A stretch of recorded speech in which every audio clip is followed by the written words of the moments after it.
Hello, welcome to my channel. ഇന്ന് നമ്മളിതേ pot കേക്കിൻ്റെ ഡീറ്റെയിൽഡ് വീഡിയോ ആയിട്ടാണ് വന്നിരിക്കുന്നത്. അപ്പോൾ ഒരുപാട് പേർ മെസ്സേജ് വെച്ച് ചോദിച്ചിട്ടുണ്ടായിരുന്നു ഇതിൻ്റെ ഡീറ്റെയിൽഡ് വീഡിയോ ഇടുക എന്നുള്ളത്. അപ്പോൾ അത്യാവശ്യം ഡീറ്റെയിൽ ആയിട്ട് തന്നെ നമ്മൾ ചെയ്തിട്ടുണ്ട്. അപ്പോൾ ചാനലൊന്ന് സബ്സ്ക്രൈബ് ചെയ്യാൻ ആരും വിട്ടുപോകല്ലേ. അപ്പോൾ നമ്മൾ ചോക്ലേറ്റ് ട്രഫിൾ കേക്കാണ് നമ്മൾ കസ്റ്റമർ ഓർഡർ ചെയ്തിട്ടുണ്ടായിരുന്നത്. അപ്പോൾ ഞാൻ ഒരു പോട്ട് ഫോമിലേക്ക് കൊണ്ടുവരാനായിട്ട് 3 ടിന്നിലാണ് ബേക്ക് ചെയ്തത്. ഇത് 1 kg കേക്കാണ്. 4 ഇഞ്ചിൽ 2 ലെയറും പിന്നെ 5, 6 അങ്ങനെയാണ് ഇത് അടുക്കിയിരിക്കുന്നത്. എനിക്ക് ഈ കേക്ക് ഫുള്ള് ഒറ്റ എണ്ണത്തിൽ ബേക്ക് ചെയ്ത് പിന്നെ അത് കട്ട് ചെയ്ത് ഷേപ്പാക്കുന്ന പരിപാടി എനിക്ക് ഒട്ടും ഇഷ്ടമല്ല. അതുകൊണ്ട് ഞാൻ ആദ്യം തന്നെ കുറച്ച് ആലോചിച്ചിട്ടാണ് ഇത് എടുക്കാറ്. അപ്പോൾ നമുക്കത് വലിയ ബുദ്ധിമുട്ടില്ലാതെ തന്നെ 4 ലെയറായി നല്ല അത്യാവശ്യം തിക്കായിട്ടുള്ള ലെയറായിട്ട് തന്നെ കിട്ടുകയും ചെയ്യും. ആവശ്യത്തിനുള്ള ഹൈറ്റ് മെയിൻറ്റെയിൻ ചെയ്യാൻ പറ്റും. പിന്നെ ഈ പുറത്ത് കൊടുത്തിരിക്കുന്ന ഈ ക്രീം എന്ന് പറയുന്നത് ഓറഞ്ച് ഷെയ്ഡ് കളർ മിക്സ് ചെയ്ത് കുറച്ച് ചോക്ലേറ്റ് ഒക്കെ മിക്സ് ചെയ്തിട്ടാണ് ഈ ഒരു കളറിലേക്ക് കൊണ്ടുവന്നത്. അപ്പോൾ ഒരുപാട് കളേഴ്സ് ആഡ് ചെയ്യേണ്ടിയും വരില്ല. നല്ല വൃത്തിക്ക് നമുക്ക് ആ ഒരു ഫോമിലേക്ക് കിട്ടുകയും ചെയ്യും കേട്ടോ. പിന്നെ ഏറ്റവും ബുദ്ധിമുട്ട് തോന്നിയത് ഇതിൻ്റെ ഒരു ഫ്രോസ്റ്റിംഗ് ആണ്. കാരണം നമ്മളിത് ബട്ടർ ക്രീമിലല്ല വിപ്പിംഗ് ക്രീമിലാണ് ചെയ്തെടുക്കുന്നത്. ഞാൻ ഇന്നിവിടെ യൂസ് ചെയ്തിരിക്കുന്ന ക്രീം എന്ന് പറയുന്നത് ഫിയോണയാണ്. സത്യം പറഞ്ഞാൽ ഫിയോണ കുറച്ച് പാടാണ് ആ ഒരു ഫിനിഷിങ്ങിലേക്ക് വരാൻ. പക്ഷേ ടേസ്റ്റ് ഫിയോണയ്ക്കാണ്. ചില സമയത്ത് ഞാൻ പ്രിസ്റ്റീൻ യൂസ് ചെയ്യാറുണ്ട്. അത് ഫിനിഷ് ചെയ്യാൻ ഈസി ആയിട്ടൊക്കെ വരേണ്ട ചില സിറ്റുവേഷൻസിലാണ് കേട്ടോ.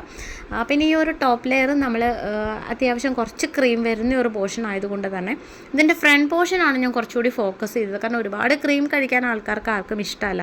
അപ്പോൾ ഫ്രണ്ട് പോർഷനിൽ കുറച്ച് ക്രീം കൂടുതൽ കൂട്ടി ആ ഒരു ചെടിച്ചട്ടിയുടെ ആ ഒരു ഷേപ്പ് ഉണ്ടല്ലോ അത് മെയിൻറ്റെയിൻ ചെയ്തു. കുറേ സമയം എടുത്തോട്ടെ. ഈ കാണുന്ന പോലെയല്ല, ഒരുപാട് സമയം എടുത്തിട്ടാണ് ഈ ഫോമിലേക്ക് കൊണ്ടുവന്നത്. അതിനുശേഷം നമ്മളൊരു ബഞ്ച് ഓഫ് റോസ് ഫ്ലവേഴ്സസ് ആണ് ഇതിലേക്ക് വെക്കുന്നത്. ഞാനൊരു പിങ്ക് ഷെയ്ഡാണ് എടുത്തത്. കുറച്ചുകൂടി ബ്യൂട്ടിഫുള്ളായിട്ടും അതുപോലെ തന്നെ റിയലിസ്റ്റിക് ആയിട്ടും എനിക്കത് തോന്നിയിട്ടുണ്ടായിരുന്നു. പിന്നെ അതിലേക്ക് നമ്മൾ ബിസ്ക്കറ്റാണ് പൊടിച്ചിട്ടിട്ട് ആ ഒരു മണലിൻ്റെ ഫോമാറ്റിലേക്ക് കൊണ്ടുവന്നത്. അങ്ങനെ ഞങ്ങൾ കേക്ക് ഡെലിവറി ചെയ്യാൻ പോവാണ് കേട്ടോ. അപ്പോൾ ഇന്ന് ഇൻഡിപെൻഡൻസ് ഡേയുടെ ഹോളിഡേ ഒക്കെ ആയതുകൊണ്ട് പിന്നെ ഞാനും കൂടി പോകാമെന്ന് വെച്ചു. അപ്പം അത് മാത്രമല്ല, ഈ കേക്ക് കുറച്ച് സേഫായിട്ട് നമ്മൾ ഹാൻഡിൽ ചെയ്ത് കൊണ്ടുപോകണം. കാരണം ഉണ്ടാക്കിയാൽ പാരല്ലോ, ഇത് സേഫായിട്ട് കസ്റ്റമറിന് എത്തിക്കുക എന്നുള്ളത് നമ്മുടെ ഉത്തരവാദിത്തം. അല്ലെങ്കിൽ കസ്റ്റമർ അതുപോലെ വന്ന് എടുത്ത് നമുക്ക് കൊണ്ടുപോയി സേഫായിട്ട് കൊണ്ടുപോയാലേ നമുക്കൊരു സന്തോഷമുള്ളൂ. അപ്പോൾ ഈ ഒരു കേക്കിൻ്റെ ഓർഡർ തന്നെയാൾ അരുണിമയാണ്.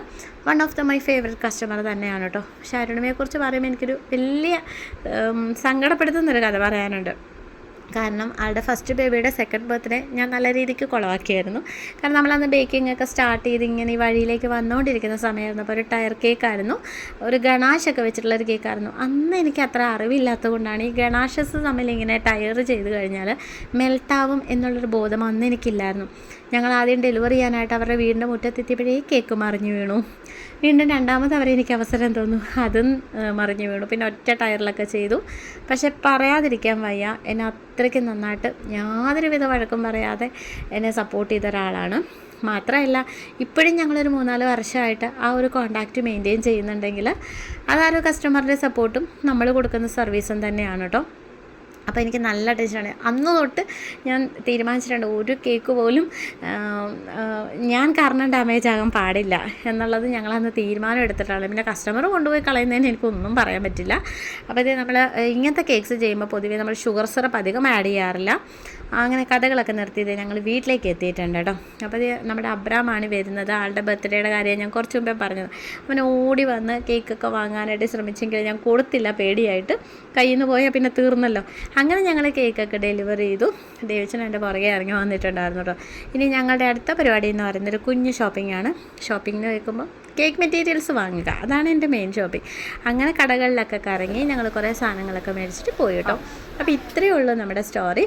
അപ്പോൾ നമ്മുടെ ചാനൽ ഇഷ്ടപ്പെട്ടിട്ടുണ്ടെങ്കിൽ ഒന്ന് സപ്പോർട്ട് ചെയ്യാൻ മറക്കല്ലേ. സബ്സ്ക്രൈബ് ചെയ്യുക, ഷെയർ ചെയ്യുക. പിന്നെന്താ, പുതിയ വീഡിയോസിനൊക്കെ വേണ്ടിയിട്ട് സജഷൻസൊക്കെ കമൻറ്റ് ചെയ്യുക. ടാറ്റാ.